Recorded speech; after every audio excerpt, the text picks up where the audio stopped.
This is the fun part, waiting for my screen to tell me, yep, you're recording now. Ding. Yeah, awesome.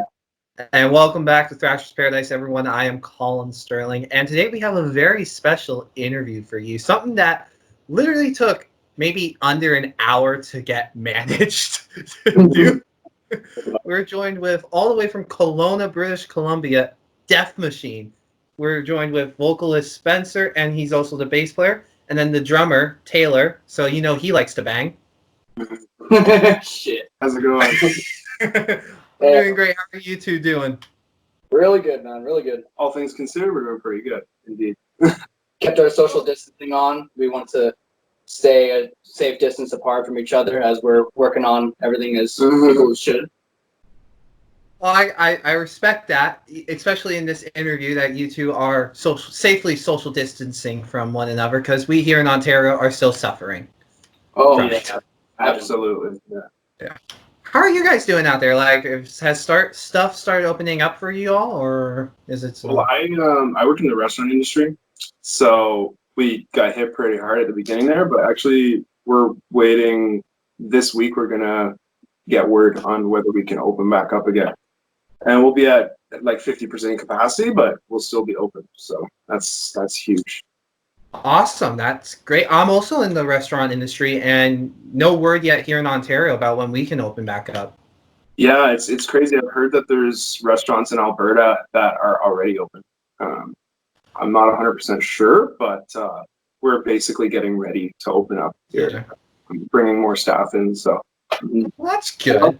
Yeah, I'm excited, honestly. Luckily, over in Kelowna, we haven't been hit very hard. Like, I feel like over in BC, we were kind of like warned of what was happening across the world, so we kind of hunkered down and did the best that we could and stopped the spread. So it basically paid off on our end. We were just lucky enough to not have a massive outbreak over on our end here. Yeah. That is very, very lucky. Yeah. Bastards. Damn it.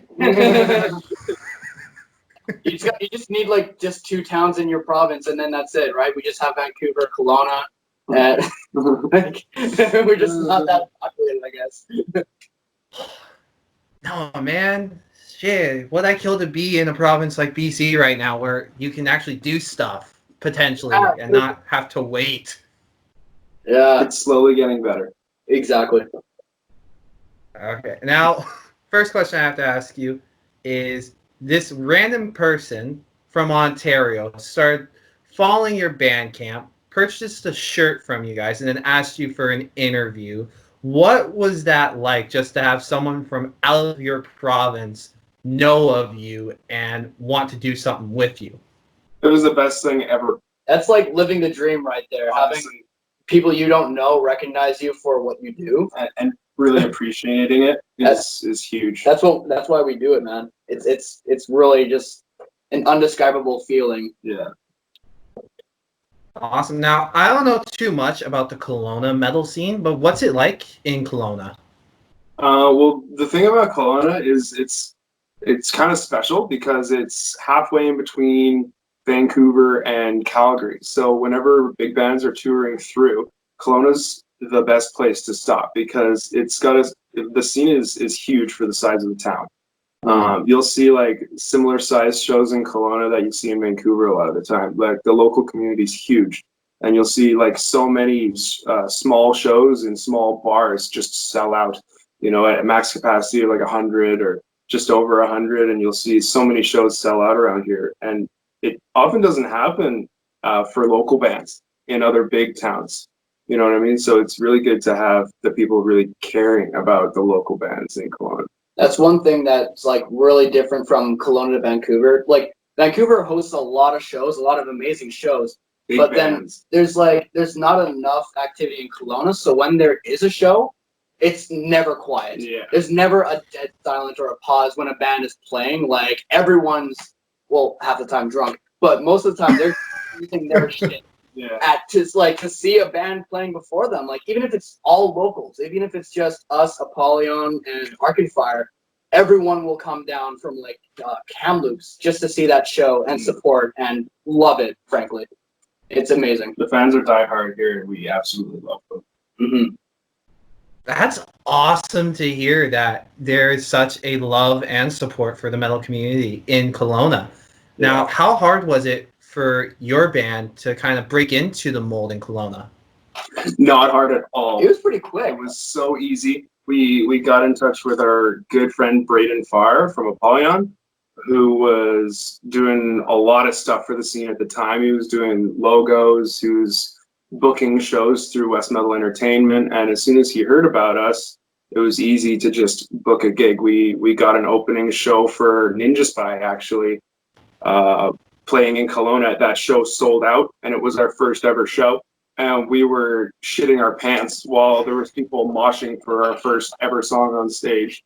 So it was a real surreal experience for us, honestly. It was Awesome. really welcomed, like 100% welcomed by everybody, and it was the best feeling ever. That's awesome and great to hear. How long has Death Machine been together for? October 2017 was our first show. That was the first show, But we have been in the works, I guess, for about 5 or 6 years. Pretty much staying kind of stagnant, but like writing music and trying to get our lineup formed. But the completion of our lineup, I'd say when Death Machine really started is when Taylor joined the band, which was in 2017. yeah, that was a good like 3 years ago now. Yeah, so 3 years. Awesome. And from 2017 to now, has there been not a lot of progress in the band and with the music? Oh, you have no idea, man. So Taylor was 16 when he joined Death Machine, Yeah, and we were all 20. We were all just, 19 or 20. very early 20s. And Taylor was playing Slipknot and Metallica. Yeah, I was very much like the Disturbed kind of drummer, just kind of groove based. I never touched anything thrash metal yet. As a matter of fact, it was Spencer that brought me into thrash metal, made me really appreciate just faster drums. And like when he basically told me he wanted to hear me play, it was Dyer's Eve, and that was the fastest song I've heard at the time. And that's just Dyer's Eve. That's like 200 BPM. So by that point, I'm like, wow, the fucking bar is like way up there, and I have to play that in the band of 20-year-olds. God, I can't do it. But And now he's doing death metal drums with absolutely no problem. yeah, It's only been a couple of years. looking back, it's like I'm really happy with like personally my progression, but more or less just the band's progression. Like we've only wanted to keep like one-upping ourselves in our own like self-competition. It's been a drive. Yeah. Like I'm really grateful for it. We have definitely, or I guess we think we have progressed. That's awesome. Wait, Taylor, how old are you now? I'm 20 now. Oh, no way. I'm 22. Right on, bro. Fuck yeah, that's awesome. Look at us, 20 special shit. Like you got your own radio, you got your own interviewing, like YouTube shit. Fucking go for us, bud. How does that feel knowing you're being interviewed by someone the same age as you? That's pretty cool. I really appreciate how many people like at our age are like doing this kind of shit. Just like we're really trying to push ourselves and make do with the situation. Yeah. I'd say more so. Especially, dude, holy crap. I gotta give you props, man. The video chat interviewing thing, it's awesome. Okay, we actually looked through some of your like repertoire. I mean, I kind of looks like we're interviewing you right now, but we did. No, it's totally cool. And like fucking, what do you got? Like Truant was on there. You did Truant, right? Yes, I did Spencer from Truant a couple weeks ago. Neck of the Woods. Neck of the Woods. Sean from the Howl Catharsis, and I also did interview X Pain a couple months ago. Oh, that's awesome. What was the power metal band from Vancouver? Unleash the Archers. Holy shit! Yeah, dude, I love those guys. Yeah. Yeah, no, that one took like over a year to get done. Well, I messaged him in July of last year. They told me we're not doing interviews in 2019. Ask us in 2020. It's like, okay. Wait till 2020.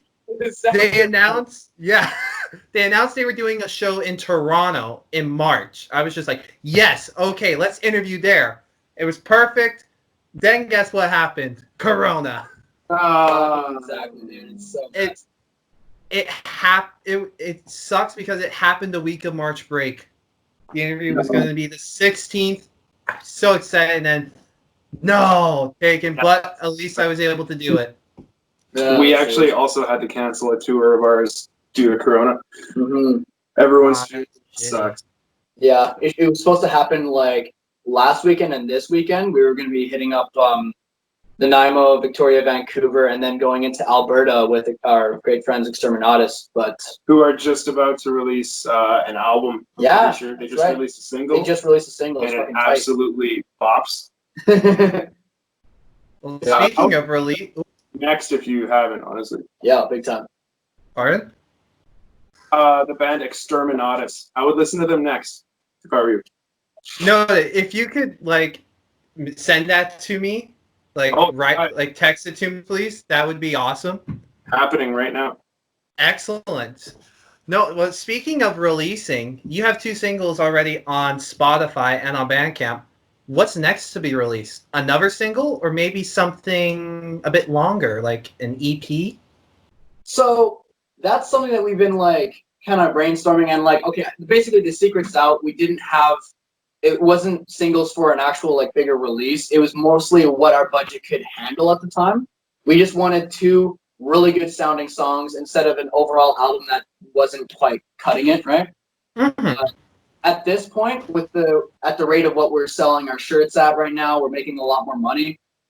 We could potentially see putting those songs into like an actual EP release, hopefully having actual like hard copies and having some physical form of it, and then getting a release party going. Yeah, exactly. So something more proper, more official than like, here we recorded a couple songs, listen to it. So yeah, like the next step is an EP. We're gonna take those 2 singles and we're gonna do 2 more, maybe 3 more. We'll see what happens. And gonna get a physical going. And hell yeah. I guess this is like our first official announcement about that. So that's good. Yeah, we've never said that before. Sweet. It's something we just talked about the last couple of weeks, and we're like, I think we'll just do it. Let's just do it. We're gonna do it. Well, with this whole thing going on, does this kind of, well, I guess now kind of with BC's going to start opening back up stuff, it might push it. But if this thing was still going on, would that whole EP process be going a bit more faster with writing it if there were still closures? That was like basically our plan. Since we have to redirect our time and energy from what we were going to be touring, we had a pretty extensive tour schedule this year, and we're expecting the whole thing to be derailed. So we're going to try and take all of the time and effort that we put into scheduling and getting ready for that stuff into now recording instead, so that we can still have a productive year at least, because we don't want to see. This is the first year Death Machine was going to really get on the road, and it really a blow for us. But we're not going to take it lying down at all, and we're going to make sure we're getting stuff done in the meantime. So excellent. Now, besides me from Ontario being that one fan that was just like, holy shit, we have a fan here, was there anywhere even more odd that made you go, holy shit, we have a fan here?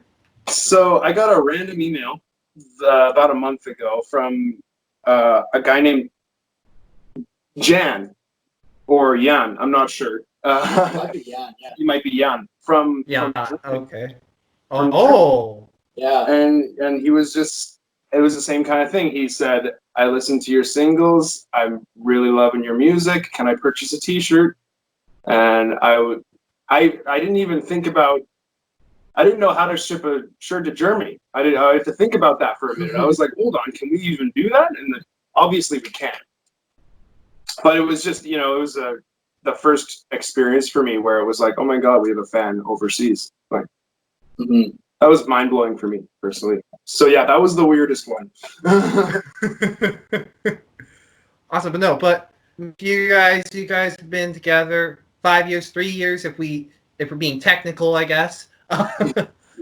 How do you guys feel about how far along you guys have come? Really impressed. Really, like, we're satisfied, but also not satisfied. It's the tip of the iceberg, really. I don't think we'll truly find our sound until maybe 5 years from now. I think we have a lot of learning to do still, but I think we're at the rate that we're going, we're doing pretty well.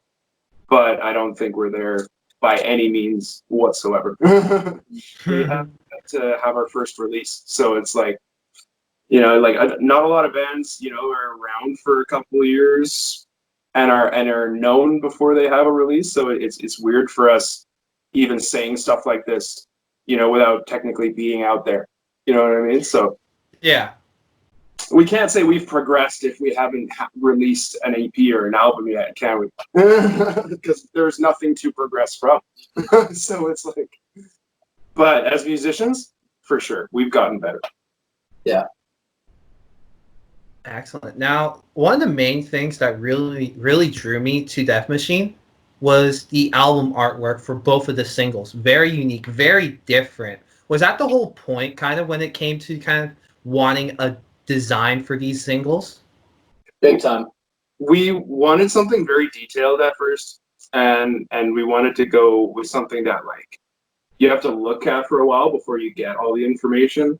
And then, looking at all these different designs and all these different awesome artists with great skill, we realized that, like, to fit the music that we're playing, we want something that looks more old school. And so with Apocalyptic Nuke, we saw that he's doing really cool art designs that, like, take symbols and add them together to fit kind of one message. And so that's a similar art we had with our first t-shirt that was also done by Braden Farr, a good buddy of ours. And we wanted to have, something similar. We didn't want to stray too far from the art that we already had. So having just the symbolism behind everything, like you'll see the blood moon in all 3 of our t-shirts, I'm pretty sure, or in the 2 t-shirts. Mm-hmm. And so reoccurring themes is cool. And just having it look old school, honestly, because that was the sound we were going for as well, was kind of old school death metal with kind of a technical edge on it. Yeah. Like, that's the first thing that we heard when we first played our Vancouver show, when we had shirts, was just everyone was in love with the, like, old school death metal design. Yeah. So we just figured, like, we would just kind of stick with it.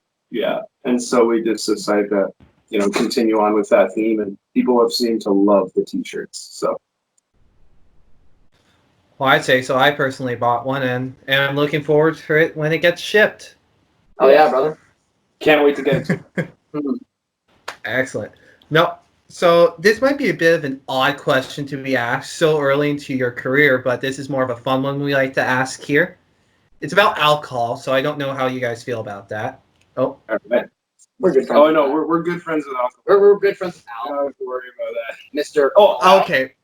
Dude. X. So,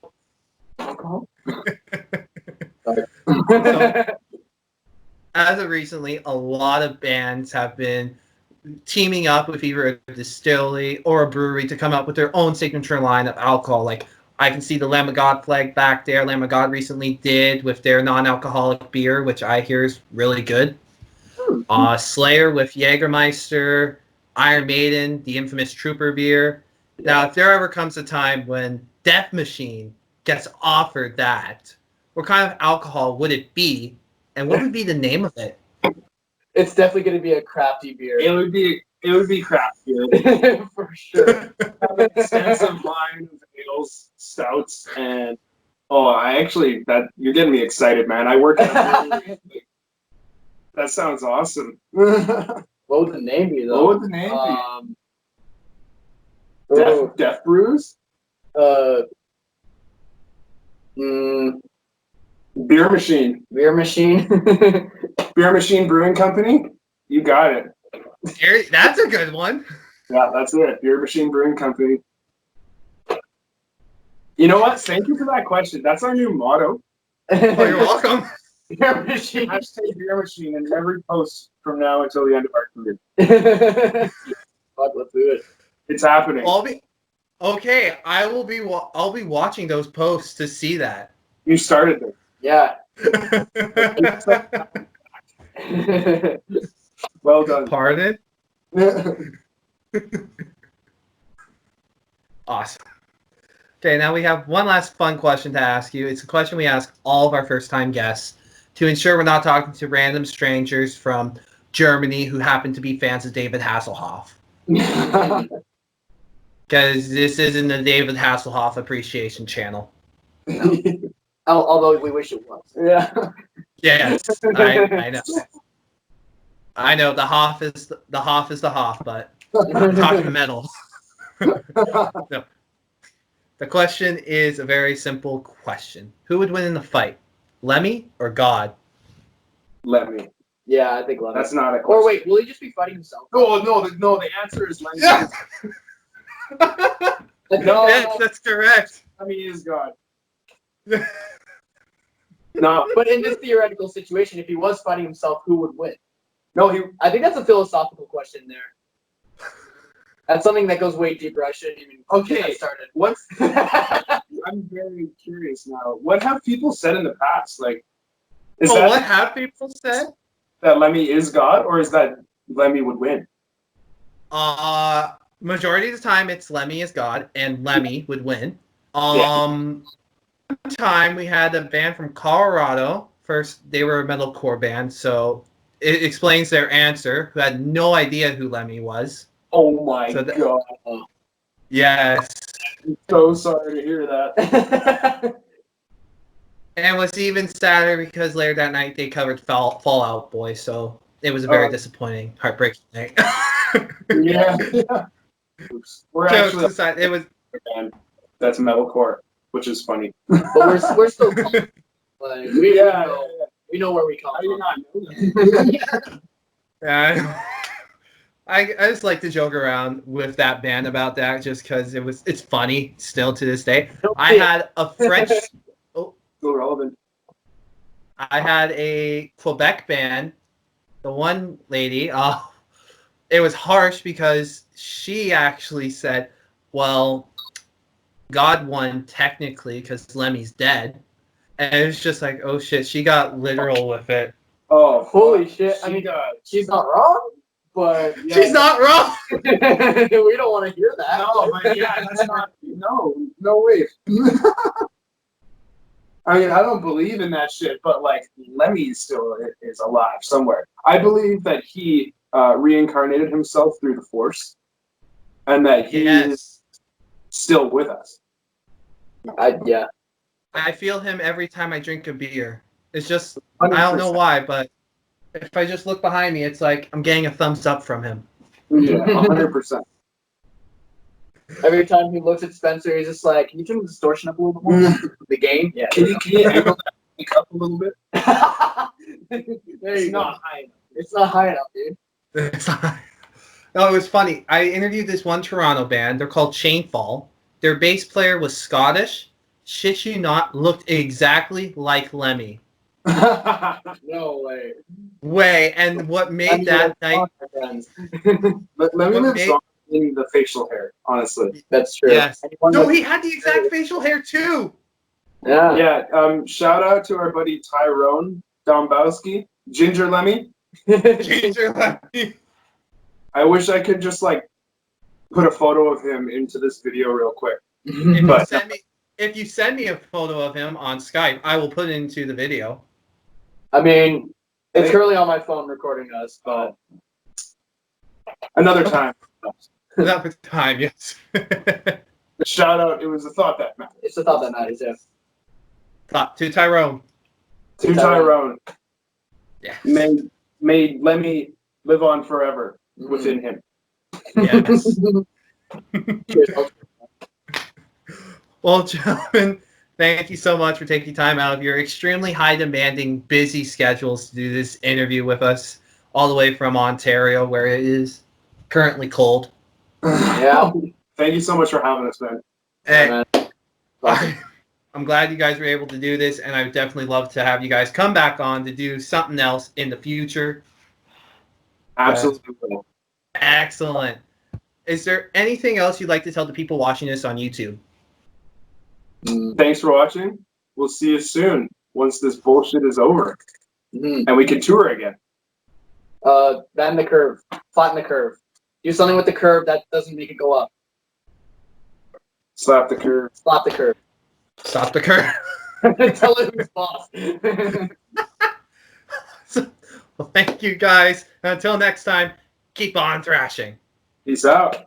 Always around until the good, decent to the good. Yes, you're thinking